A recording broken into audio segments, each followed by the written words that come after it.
Vamos a pedirle a Dios su ayuda, vamos a orar, vamos a pasar a la Escritura después de darle gracias a Dios, de adorarle y bendecirle. Vamos a preparar nuestro corazón, vamos a pedirle. Padre, de veras, necesitamos mucho, Señor, de tu ayuda. Que tú, Señor, estés, Señor, en cada palabra. Que tú, Señor, estés poniendo la influencia, lo necesario, Señor, que necesitamos cada quien. Que tú, Señor, hables al corazón, que abras nuestra mente, que nos sensibilices y que hagas posible, Señor, que tu Espíritu Santo haga penetrar la luz, aún en las más oscuras tinieblas, Señor, del alma. Concédenos de tu gracia, Señor, y ayúdanos en el nombre de Cristo Jesús. Amén.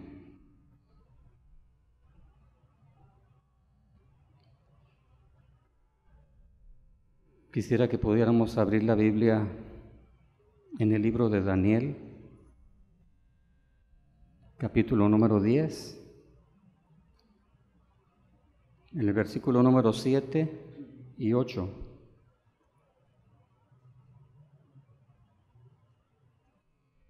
Dice así: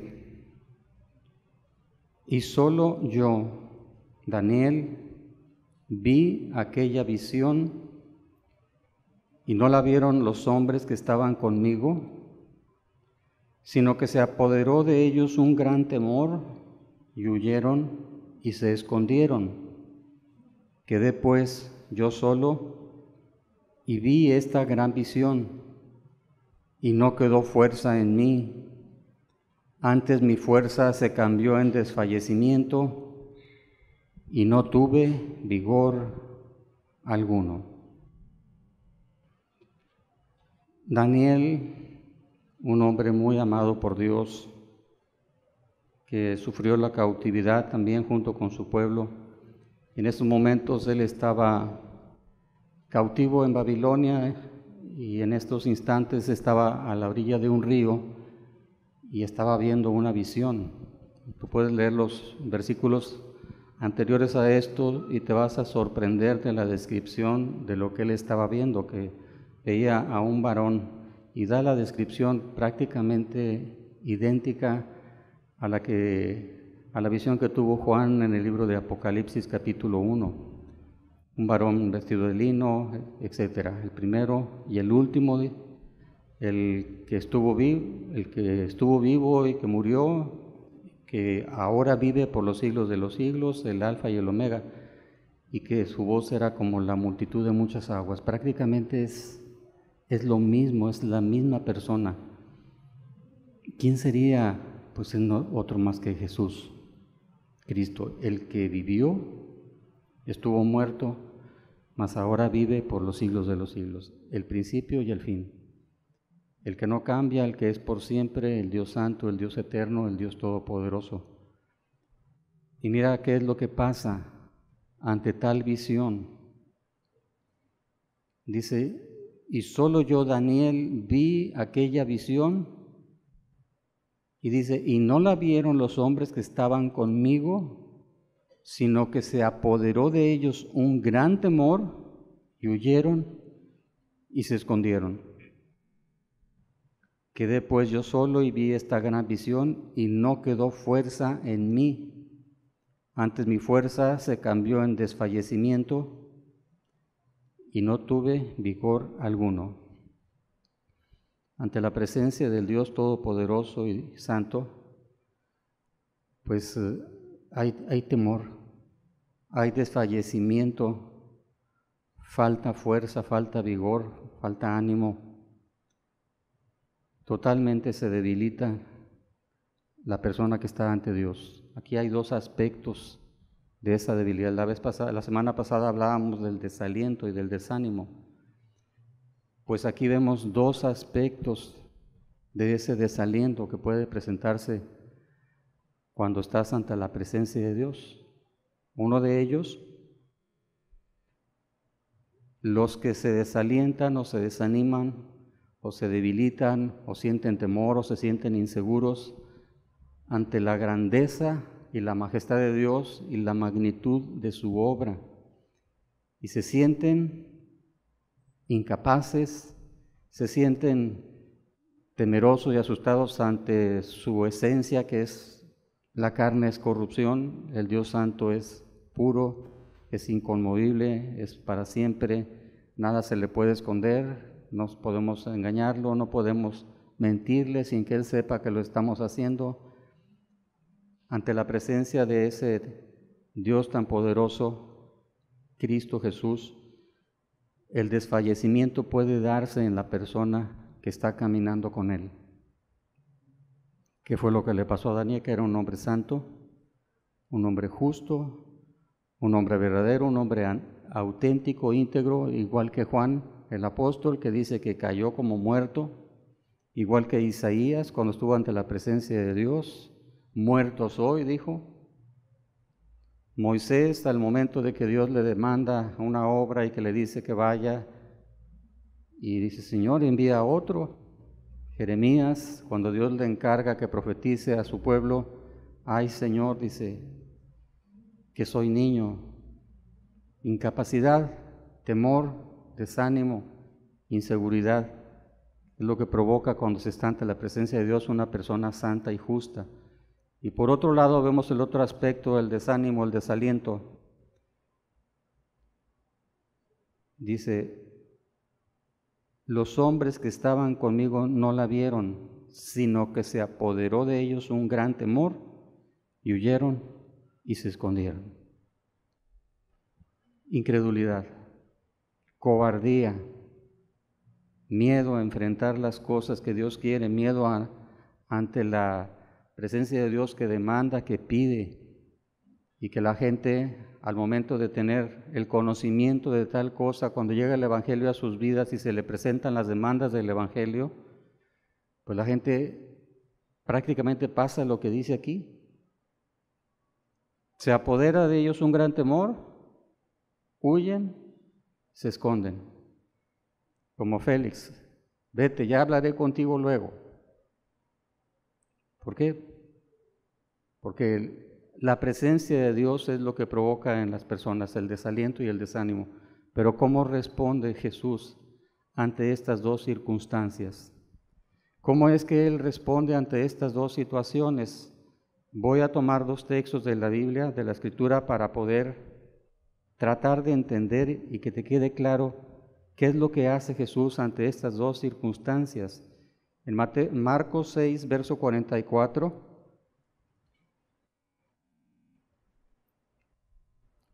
aquellos que están agobiados ante la grandeza de la obra, ante la majestad de lo que Dios pide, los que están fatigados, agobiados, afligidos por la inmensidad de la demanda de Dios, por lo que Dios pide que se haga, por el trabajo, por la labor que se hace en favor del Evangelio. Marcos 6:44 dice, y los que comieron eran 5,000 hombres. Enseguida hizo a sus discípulos entrar en la barca e ir delante de él a Betsaida, en la otra ribera, entre tanto que él despedía a la multitud. Y después que los hubo despedidos, se fue al monte a orar. Y al venir la noche, la barca estaba en medio del mar, y él solo en tierra. Y viéndole remar con gran fatiga, porque el viento les era contrario, cerca de la 4ª vigilia de la noche, vino a ellos andando sobre el mar y quería adelantárseles.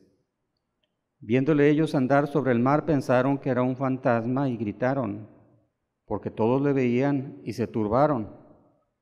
Pero enseguida habló con ellos y les dijo, tened ánimo, yo soy, no temáis.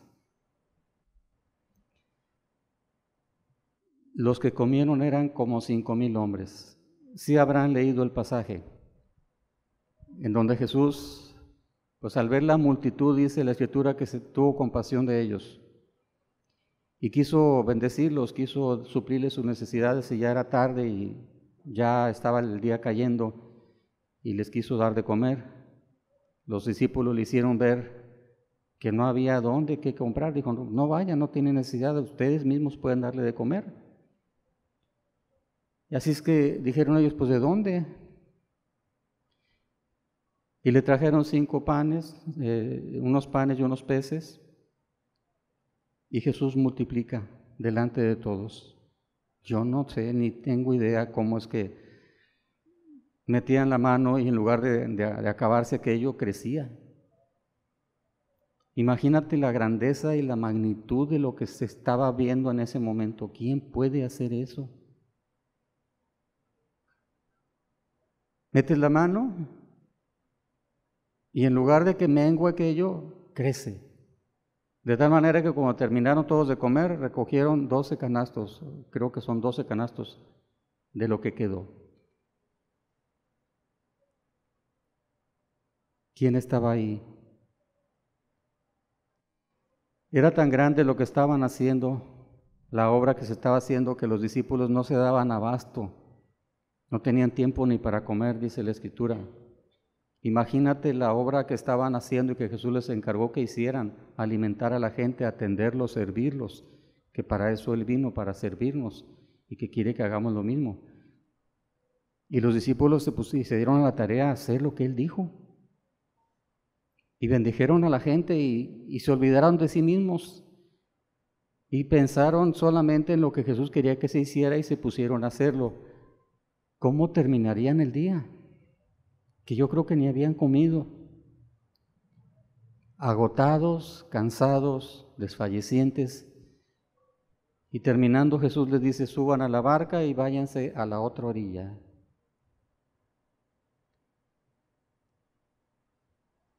Y ellos en un acto de obediencia, sin saber realmente qué es lo que Él quería, qué propósito había en eso, ni preguntaron ni nada, simplemente obedecieron. Jesús, las cosas que sí eran sorprendentes y maravillosas, así es que pues obedecerle, pues es bueno. Aunque no entienda realmente a veces qué es lo que quiere o cómo lo quiere, pero pues al ver lo que está haciendo, pues bueno, Él sabe lo que está haciendo, de tal manera que aún la gente lo quería hacer rey, porque se quería aprovechar de su poder para ya no tener problemas. Y Jesús no vino a eso y se esconde de ellos y se va a orar aparte. Y los discípulos, en tanto, en la barca, se van.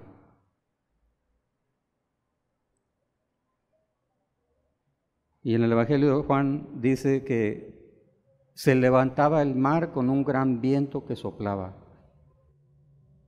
O sea, se levantaba el mar cuando la barca iba con los discípulos remando hacia el lugar que Jesús dijo que fueran, hacia Betsaida. ¿Cómo se sentirían?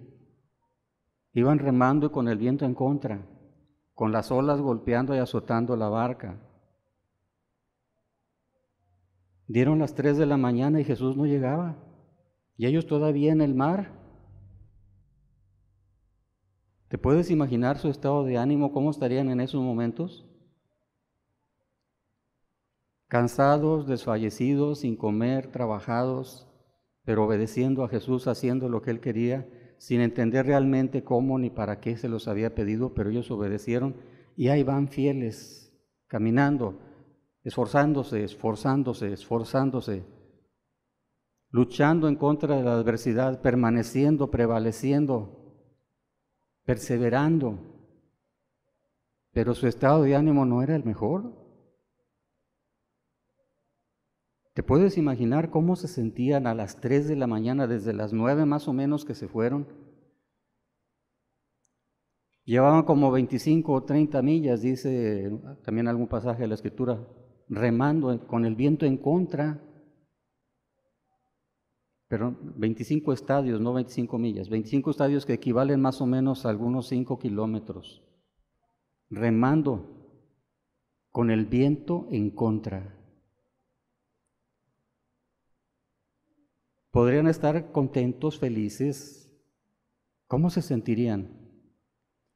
Para que Jesús les dijera, tengan ánimo, Él sabía cómo estaban, desfallecientes, sin fuerzas, desalentados, desanimados, temerosos, que ya ni siquiera tenían visión para conocer a Jesús, que cuando se les presenta lo confunden con un fantasma y se espantaron. Y así es, cuando la obra es inmensa y grande, el discípulo a veces como que se agobia, se aflige, tiene las circunstancias adversas, tiene las situaciones difíciles, contrarias a lo que todo el mundo quiere, que es la paz, el descanso, y llega al punto donde el discípulo se siente desfalleciente, que ya no puede. Empieza a caminar, Jesús le encarga que camine fielmente, Jesús le encarga que camine en cierta dirección de la justicia, haciendo las cosas rectas y limpias y puras, desechando por completo todo tipo de maldad, todo tipo de injusticia. Y el discípulo lo hace, a veces sin estar seguro si va a poder o no, pero simple y sencillamente en un acto de fe obedece. Y empieza la caminata y empieza a caminar conforme a lo que Jesús dijo. Pero igual que a los discípulos, se les vienen las circunstancias en contra, vienen las olas, viene la tormenta, la tempestad, viene la familia, acosa, los hijos, el trabajo, las circunstancias adversas, la economía, las situaciones que provocan desaliento y desánimo están a la orden del día todo el tiempo. Y el discípulo se siente así, como se sintió Daniel, que quedó postrado sin fuerza, sin ánimo, sin aliento. Si no fuera que Jesús le dice, no temas, como les dijo a los discípulos aquí, tened ánimo, yo soy, no temáis. Fíjate cómo responde Jesús ante aquellos que sin entender realmente toda la obra de Dios, pero están en un corazón completo para Dios, sin conocer exactamente todas las cosas, en sus debilidades, en sus torpezas, en sus faltas de sabiduría, en sus faltas de conocimiento, en sus faltas de entendimiento, pero queriendo hacer la obra de Jesús como Él quiere, no importando lo que se esté viniendo encima, llega el momento donde el alma se siente que no va a poder. Llega el momento donde se siente que ya el marido ya la venció, que ya el hijo que se levanta en contra de ellos le es de tan grande angustia y tan grande dolor que se siente que ya no va a saber cómo sacarlo adelante. Y se sienten tan desanimados, se sienten tan desalentados que pareciera ser que no van a llegar a la otra orilla. Que las olas son tan grandes, tan altas, la tormenta tan inmensa, tan tremenda, que sienten que su barca se les va a hundir y se va a anegar de tal manera que ya no van a poder salir adelante. Pero ¿cómo responde Jesús ante esta actitud de ellos? Fíjate. Marcos 6:51.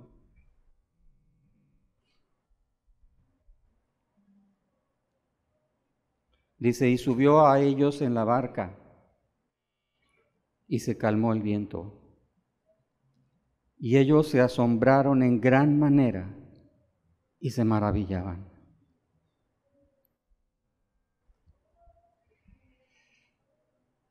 Puede ser que en medio de la dificultad que provoca el desánimo o el desaliento se vea todo oscuro. Puede la incertidumbre venir, puede agobiar el alma, de tal modo que aún se pierde la sensibilidad para las cosas del Espíritu.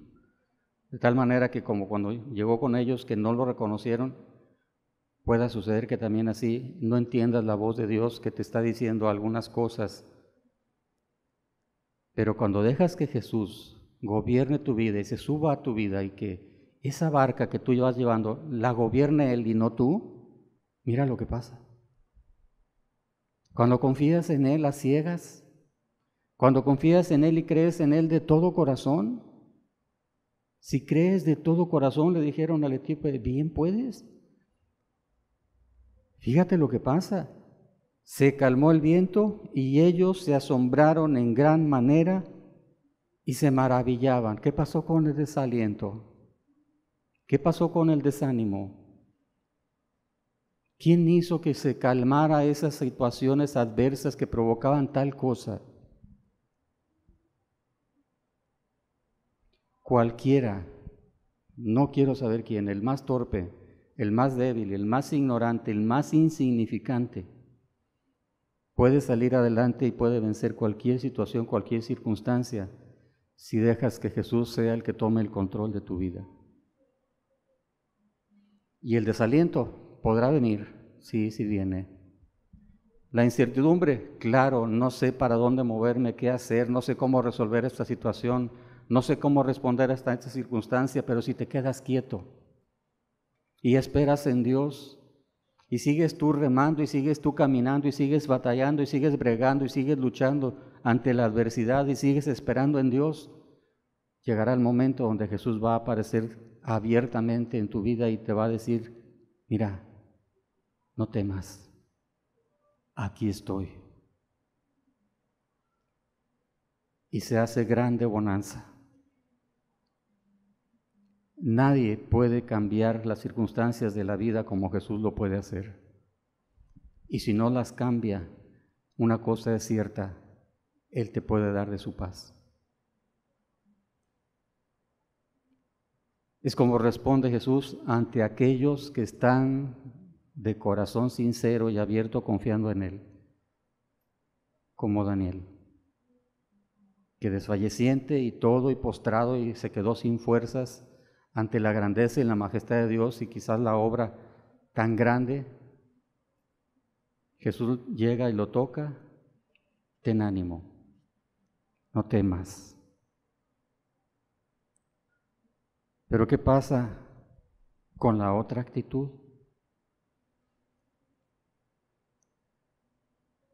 Jesús bendice a los que confían en Él y está por ellos, y está con ellos, y está pendiente, está constantemente intercediendo y al pendiente de cada circunstancia y cada situación. A Él no se le pasa por alto nada, Él sabe toda situación. Aparentemente te olvidó, te dejó, ya no hay solución, las cosas se ponen bien oscuras, bien densas las tinieblas, ya no haya salida, no sabes qué hacer, se pusieron las cosas completamente imposibles, pero ahí está Jesús. Él dijo que iba a ir, que te fueras por delante y Él va a acudir al encuentro tuyo. Los discípulos no sabían ni cómo, ni cuándo, ni a qué horas. Jesús llegó caminando en el agua. Inspiró tal confianza en los discípulos que Pedro le dijo, Señor, si eres tú, manda que yo vaya contigo. Y le dijo, ven. Y Pedro siempre tuvo algo que platicar. Yo caminé al igual que mi maestro sobre las aguas. Jesús da el poder para cualquier situación. El problema es cuando no se le tiene confianza, como Pedro, que en ese momento que continuó viendo las olas, la tempestad, la tormenta y se hundió. Pero en su desesperación de nueva cuenta, clamó y Jesús le extiende la mano y lo saca. Es una seguridad completa y absoluta con Cristo. Cuando estás haciendo las cosas como Él quiere, no importa lo denso que pueda estar la situación, lo oscuro que se pueda ver, lo imposible que se pueda ver, para Dios no hay cosa imposible. Jesús todo lo puede. Y aparentemente los discípulos, dice la Escritura, que no habían entendido lo de los panes y los peces, porque todavía estaban un poco insensibles, estaban sus corazones, dice la Escritura, endurecidos. Era necesario sensibilizarlos y Jesús se encargó de eso. Por eso dice que se maravillaban. Imagínate el gozo que sentían, la confianza, la seguridad, la certidumbre de estar con Él. Se maravillaban de lo que Jesús había hecho y su descanso era absoluto y completo. No importando lo que Jesús les pidiera o cómo lo pidiera o qué fuera lo que les pidiera, no importa. Si Él lo dice, si Él quiere que yo lo haga, lo voy a hacer. Porque Él no me va a dejar solo y Él está ahí para resolver lo que sea. Yo recuerdo alguna etapa de mi vida cuando se me pide que me vaya de parte de Dios a bendecir a otras regiones lejos de aquí de donde estamos. Pues por aquellos años, por aquellos días yo trabajaba, yo soy dentista y tenía mi consultorio y mi padre me acababa de regalar un equipo de rayos X. No tendría mucho, me lo acababa de regalar. Y cuando me piden que me vaya, dije, ¿qué le voy a decir a mi papá? Si me lo acaba de regalar para prosperar y le voy a decir que ya lo voy a dejar todo tirado, que me voy a ir. Ya estoy yo sin entender nada, sin comprender nada, todo oscuro, todo denso, inseguro, y me puse a orar. Yo creo que los discípulos iban remando y orando, esperando lo que Jesús les había dicho, que iba a alcanzarlos. Y yo me puse a orar, y lo primero que me vino a la mente después de un momento de estar orando fue, ¿por qué estáis amedrentado, hombre de poca fe? Me dio tanta vergüenza, que le dije, Señor, lo que tú digas. Y me levanté, fui a hablar con mi papá, le expliqué cómo estaban las cosas y lo que iba a hacer. Lo que mi papá hizo fue abrazarme, bendecirme y decirme que te vaya muy bien. ¿Qué hubiera pasado si yo hago las cosas en mis fuerzas? Dios no interviene con él. Ahí Dios intervino y me dio la paz que necesitaba para que yo fuera a hacer su obra. Y hasta la fecha. Y no hay circunstancia adversa que se nos haya presentado donde no hayamos podido ver su mano. Ahí está siempre Dios. Ha habido momentos duros donde siente uno, ¿qué habré yo hecho para que Dios me tenga así? Pero te agachas, te humillas, esperas en Dios, confías y luego Dios te hace entender. Aquí estoy. Tengo cuidado de vosotros. No estás solo. No te voy a abandonar, no te voy a dejar. Eso es lo que Dios hace ante el desaliento de alguna persona que por lo grande, lo dificultoso, las tribulaciones, las aflicciones, las angustias que pueden venir, Dios interviene y te da de su paz y tu alma como la de un niño. Interviene. Pero ¿qué pasa con la otra actitud?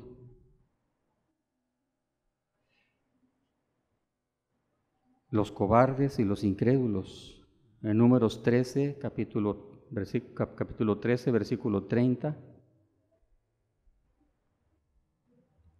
Entonces Caleb hizo callar al pueblo delante de Moisés y dijo, subamos luego y tomemos posesión de ella, porque más podremos nosotros que ellos. Mas los varones que subieron con él dijeron, no podremos subir contra aquel pueblo porque es más fuerte que nosotros. Y hablaron mal entre los hijos de Israel de la tierra que habían reconocido, diciendo, la tierra por donde pasamos para reconocerla es tierra que traga a sus moradores. Y todo el pueblo que vimos en medio de ella son hombres de grande estatura. También vimos allí gigantes, hijos de Anac, raza de gigantes, y éramos nosotros, a nuestro parecer, como langostas, y así les parecíamos a ellos. Dios les había mandado que fueran a inspeccionar la tierra donde Dios les había prometido que iban a entrar. Los mandó a inspeccionarla y que trajeran un informe. Caleb y Josué trajeron buenos datos. Es buena la tierra, es tierra que fluye leche y miel. Los otros vieron la otra parte. Eran 12, uno por cada tribu, y eran los príncipes, eran los principales de cada tribu. 10 dijeron, no, está difícil, es complicado, la gente es mucho más grande que nosotros, más fuerte, más poderoso, esa tierra traga a sus moradores, no tenemos nada que hacer con ellos. Caleb dice, subamos luego y tomemos posesión de ella, porque más podremos nosotros que ellos. Ellos estaban viendo a Dios. Los otros veían los problemas. ¿Y qué sucedió? Se acobardaron y no le creyeron a Dios.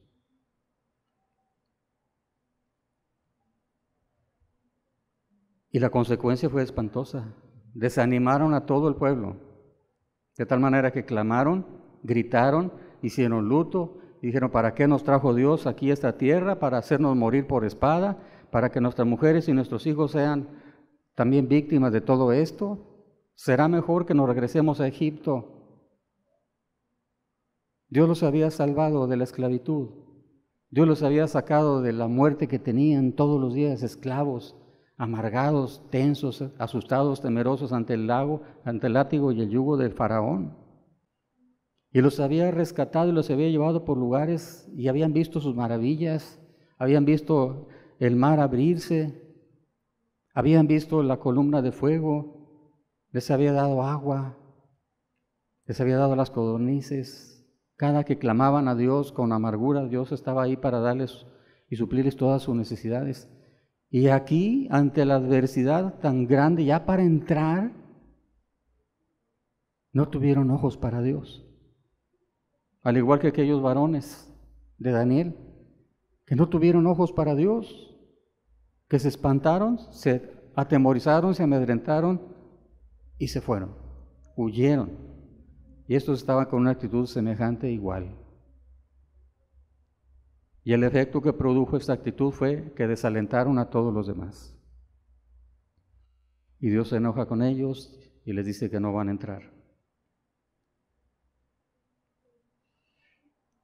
La consecuencia para esos varones en Números 14:36, para esa actitud, cómo la trata Dios. Y dice: y los varones que Moisés envió a reconocer la tierra allí, y que al volver habían hecho murmurar contra él a toda la congregación, desacreditando aquel país, aquellos varones que habían hablado mal de la tierra, murieron de plaga delante de Jehová. Pero Josué, hijo de Nun, y Caleb, hijo de Jefone, quedaron con vida, de entre aquellos hombres que habían ido a reconocer la tierra. Y Moisés dijo estas cosas a todos los hijos de Israel, y el pueblo se enlutó mucho. Y se levantaron por la mañana y subieron a la cumbre del monte, diciendo: henos aquí para subir al lugar del cual ha hablado Jehová, porque hemos pecado. Primero, el juicio que Dios determina para aquellos hombres que habían estorbado y tropezado.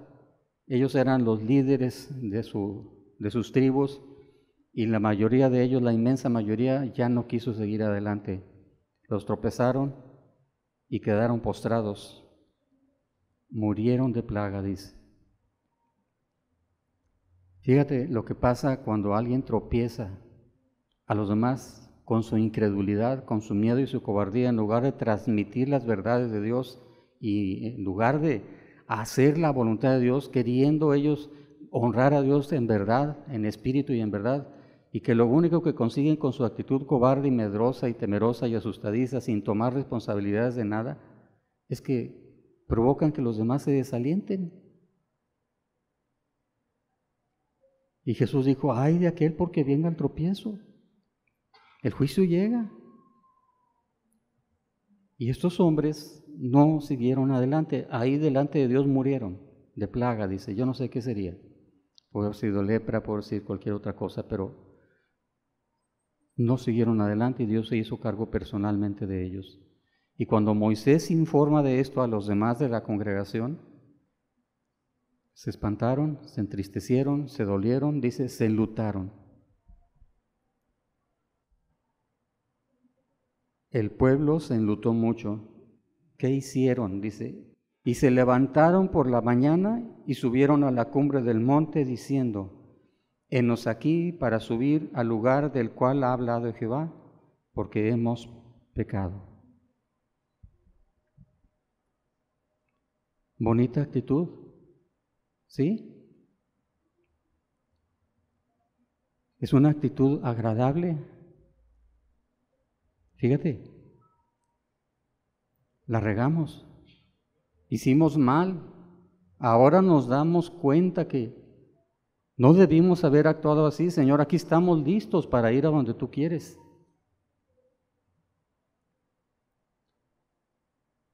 Dios ya había dicho: no van a entrar. Estaban viendo a Dios, No, seguían viéndose a sí mismos nada más.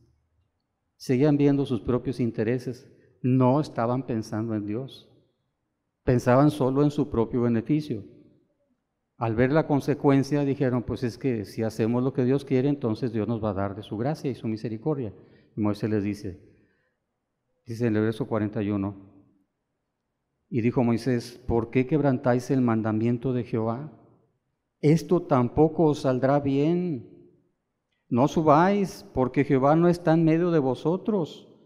No seáis heridos delante de vuestros enemigos, porque el amalecita y el cananeo están ahí delante de vosotros y caeréis a espada. Pues por cuanto os habéis negado a seguir a Jehová, por eso no estará Jehová con vosotros. Sin embargo, se obstinaron en subir a la cima del monte, pero el arca del pacto de Jehová y Moisés no se apartaron de en medio del campamento, que es la figura del Espíritu Santo. Y descendieron el amalecita y el cananeo que habitaban en aquel monte, y los hirieron y los derrotaron, persiguiéndolos hasta Horma. Fíjate, se acobardaron, les dio miedo, se alejaron, dijeron, no, esto no es, no, con permiso, ahí nos vemos, luego vengo. Y ya que entienden el juicio de Dios, empiezan a actuar y a hacer las cosas en un aparente arrepentimiento, pero al igual que ellos, se hace por egoísmo, se hace por amor a sí mismos, no por amor a Dios. ¿Y cómo responde Dios? Dios no da de su gracia. El desaliento que ellos tenían en ese momento era como para llevar a la gente al arrepentimiento. Y ellos en apariencia tuvieron un arrepentimiento, pero Dios, que conoce los corazones, no puede ser engañado y conoce las intenciones, y sabía que ellos en su corazón estaban pensando en ellos, no en Dios. Y Dios no les da de su espíritu. ¿Quieren ir? Vayan, pero les va a ir mal, no van a salir adelante. Y es lo que tenemos que entender. Cuando se considera que se ha fallado ante Dios y que quieres emprender la restauración de eso en tus propias fuerzas, sin tomar en cuenta a Dios, como Él dice, tenlo por seguro que vas a ir al fracaso. Y esa tristeza y ese desaliento y ese desánimo van a quedar ahí y no se van a quitar, al contrario, se va a aumentar, como sucedió con ellos. Fueron derrotados, imagínate el estado de ánimo en el que regresaron.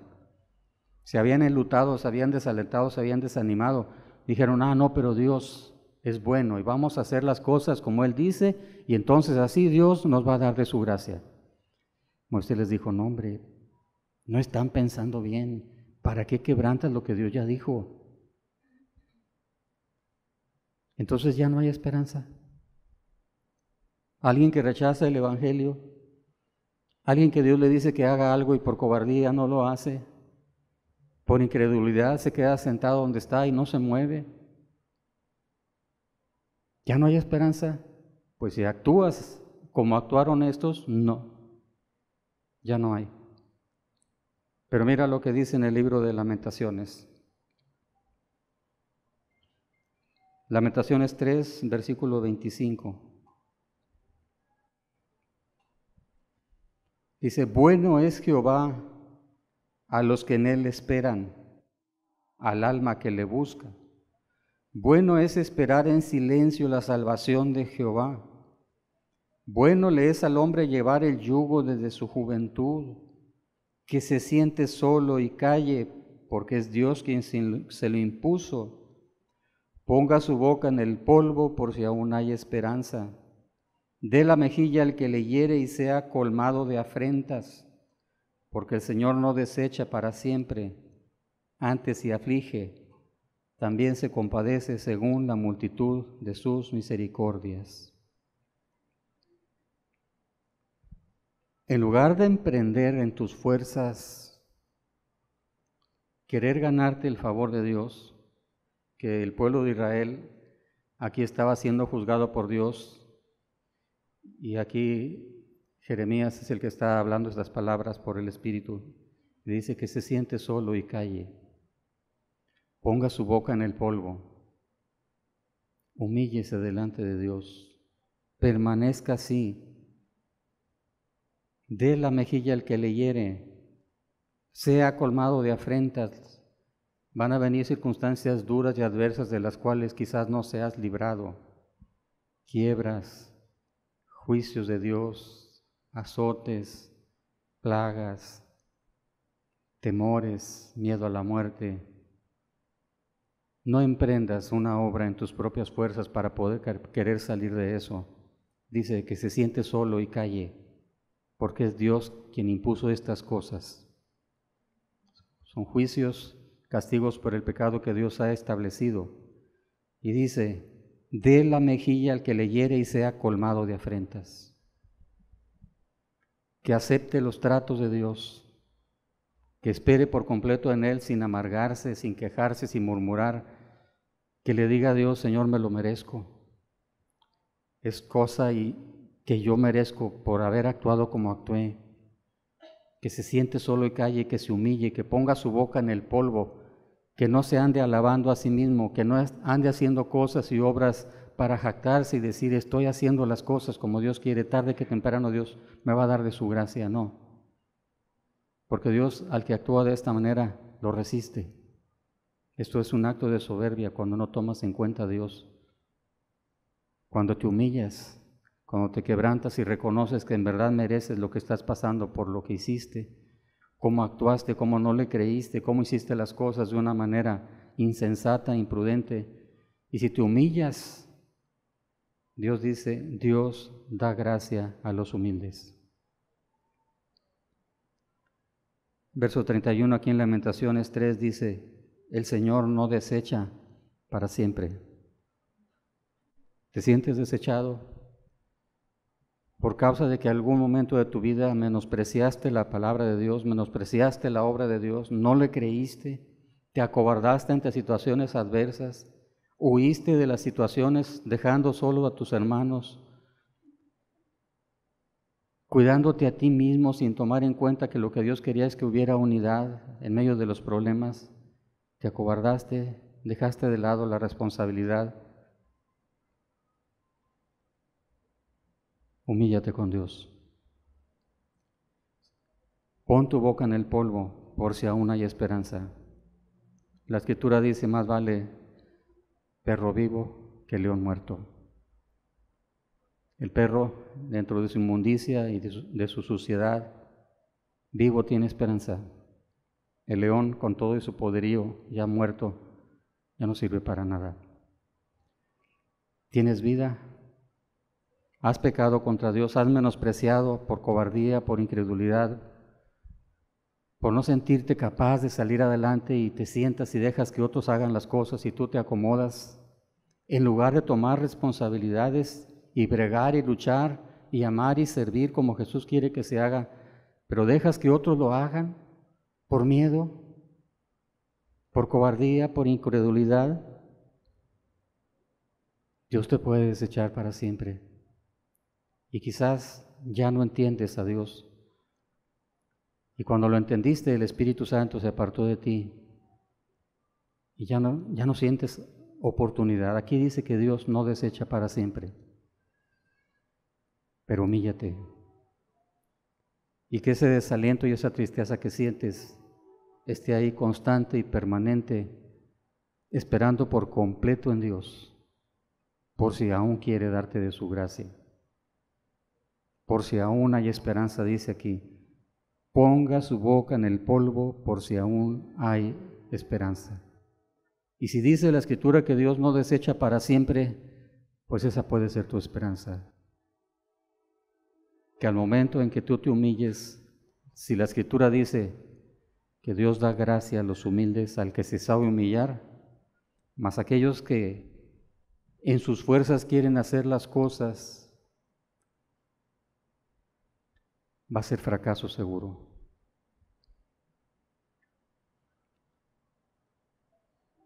Cuando el hombre se sabe débil, cuando el hombre se sabe que no merece nada, cuando el hombre entiende que lo único que merece es el juicio de Dios, pero sabiendo esto, en lugar de querer ganarse el favor de Dios en sus fuerzas haciendo obras, dizque para agradar a Dios, en lugar de eso, hace las obras pero se humilla, hace las obras y reconoce que no merecería ni siquiera hacerlas, hace las cosas que Dios quiere pero reconoce que no es digno de hacerlas.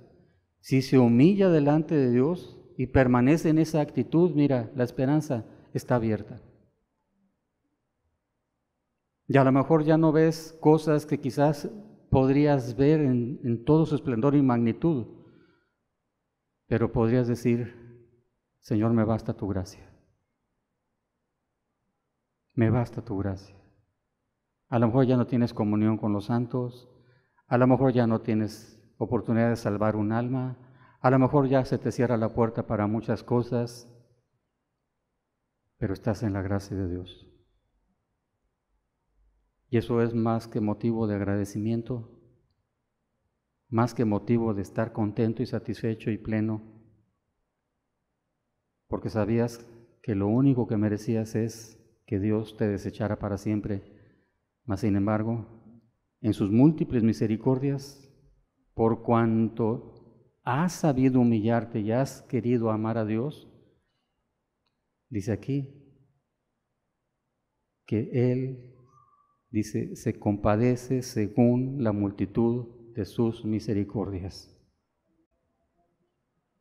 A Dios no le agrada que las almas se pierdan. Él no quiere que ninguno perezca. Perecerán aquellos egoístas, falsos, soberbios, pero al humilde, al que se sabe humillar, Dios lo va a exaltar y lo va a poner en alto. Lo pondré en alto por cuanto en mí he puesto su amor. El pasaje que leímos al iniciar la reunión.